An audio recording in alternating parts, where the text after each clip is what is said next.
ဆရာကြီးမင်္ဂလာပါရှင်မင်္ဂလာပါသမီးအခုမေကွန်းရှင်ကဒေါခင်ဝင်းပါဟုတ်ပြီအသက်54နှစ်ပါဆရာကြီး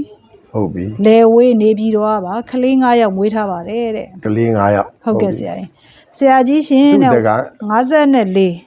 ဟုတ်ပြီကလေး9ယောက်ဆရာကြီးရှင်တဲ့ဝမ်းတအားချုပ်ပါတယ်တဲ့ဟုတ်ပြီဂုတ်ကြီးပေါင်းဖြစ်ပြီးခေါင်းတွေမူးနေပါတယ်တဲ့ဟုတ်ပြီအာယုံကြောလဲအားနေပါတယ်တဲ့ဟုတ်ပြီသွေးဆုံးတာကတော့2နှစ်ရှိပါပြီတဲ့သူ့အသက်ကအခုက52မှာဆုံးတာပေါ့ဟုတ်ကဲ့ဆရာကြီးဒါတော့ကောင်းပါတယ်သွေးဆုံးကောင်းတယ်လေနဲ့အခါညအချင်းတော့စားနေပါတယ်တဲ့အဲ့ဒါဆက်စားပါဆရာကြီးထပ်မံညွှန်ကြားပေးပါရှင်တဲ့ဒါပဲမနေ့အခါစားတဲ့အခါမှာအခါဆိုပြီးရောဆိုပြီးတော့ကြောင်ရှာတို့တမာတို့ရေးယူတို့အခါမျိုးမစားသင့်ပါဘူးဟုတ်ကဲ့ပါဆရာကြီးနော်ညနေအချင်းဆွဲနေရမှာလဲရှောက်သီးတံမြာသီးတွေမစားသင့်ပါဘူးဟုတ်ကဲ့ပါစားစီကျင်တာဒိန်ကျင်တို့မကြီးဖြော်ရည်တို့ဟုတ်ကဲ့ပါသီးစုံချင်းရင်တို့စားစီကျင်တာပါဟုတ်ကဲ့ပါဆရာကြီးနော်အဲ့လိုလေးပြောင်းစားလိုက်ရင်တက်တာသွားမှာပါဟုတ်ကဲ့ပါနောက်တစ်ခုကသူ့အသက်က90နဲ့4ဝင်းချုပ်တယ်ကြီးပေါင်းဖြစ်တယ်ခေါင်းမူတယ်အဲ့ဒီဝင်းချုပ်တာအတွက်ကလည်းပဲခုနကတော့ပြောချင်ပါတယ်သလားအိယာဘေးမှာလေဟုတ်ကဲ့ပါဆရာကြီးရေတံမှု2ဘူးလောက်ထားပါဟုတ်ကဲ့ပါဆရာကြီးအိယာဘေးထားတာပါအိယာထားတော့အနားတဲ့ရေတံမှုရှင်ဘာလို့ဖြစ်လဲတောက်ဖြစ်တယ်ဆရာကြီးတောက်ဖြစ်တာပေါ့ဟုတ်ကဲ့ပါဆရာအခုရေတံကစီးပဲလေဆရာဆိုရင်ဆရာဒီအခုဒီအိယာဘေးမှာတွေ့လာလက်လန်းနိုးတာနဲ့ဘာမှကြောင်ညာကောက်ယူလိုက်တာပဲဟုတ်ကဲ့ပါဆရာကြီးအခုစေးပေးနေစေးပေးတဲ့နေရာမှာ2ဘူးတွေ့လာဟုတ်ကဲ့ပါဆရာကြီးအခုစကားပြောတဲ့နေရာမှာ2ဘူးဟုတ်ကဲ့ပါဆရာကြီးဒီပြင်ဟာတွေကို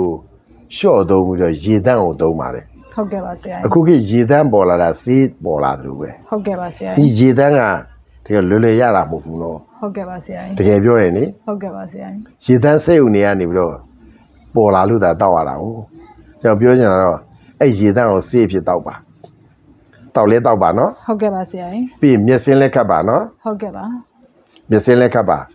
နောက်တကယ်လို့များအချိန်ရတယ်ဆိုရင်အလကားပါဇက်နေမဲ့စားစကားမပြောဘူးဆိုရင်အဲ့ကြီးလေးငုံထားပါဟုတ်ကဲ့ပါဆရာကြီးငုံထားလိုက်ပါငုံထားရင်ဘာဖြစ်မဲ့ထင်လဲအပူတွေဆုပ်တာပေါ့ဟုတ်ကဲ့ပါဆရာကြီးပြီးတော့ချိုက်ခင်တဲ့တခါတည်းတောက်မချလိုက်ပဲနဲ့နည်းနည်းလေးချင်းမြုံတောက်တယ်နည်းနည်းချင်းအဲ့လိုတောက်ပေးပါဟုတ်ကဲ့ပါဆရာအဲ့လိုရေကိုအသုံးချတတ်ရင်ကို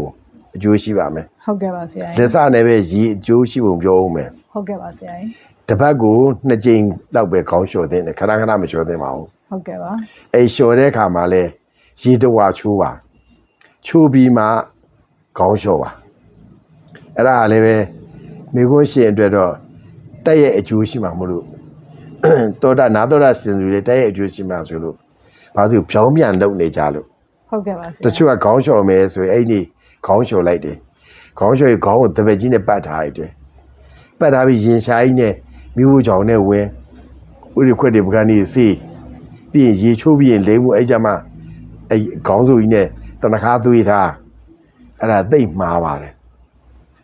အဲ့ပြုပြင်နေတာလေးတွေကိုကိုယ့်ရဲ့ကံကိုပြုပြင်လိုက်ရင်ကိုယ့်ရဲ့စိတ်ကိုပြုပြင်လိုက်ရင်နော်အဲ့တော့ချုပ်ပြောလိုက်တော့မယ်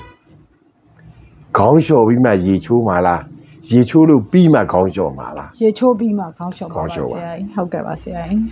ထပ်ပြောလိုက်ဦးအချောက်ခံတဲ့အခါမှာဟို hair dryer တွေပေါ်နေတယ်ဟုတ်ကဲ့ဆရာကြီးအချောက်ခံတဲ့အခါမှာဥယျာဉ်ကိုခေါင်းဥယျာဉ်ကို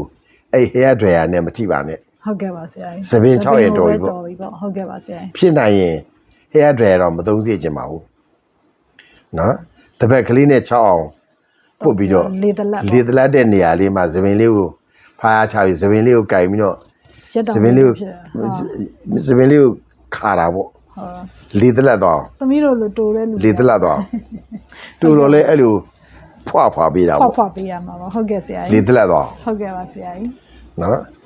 ဒါညံရှိရင်ရှိသလိုသုံးပါပေါ့ဟုတ်ကဲ့ပါဆရာကြီးကြမ်းပါပြီအဲ့ဒါဆိုလို့ရှိရင်လွယ်လင့်တကူပဲ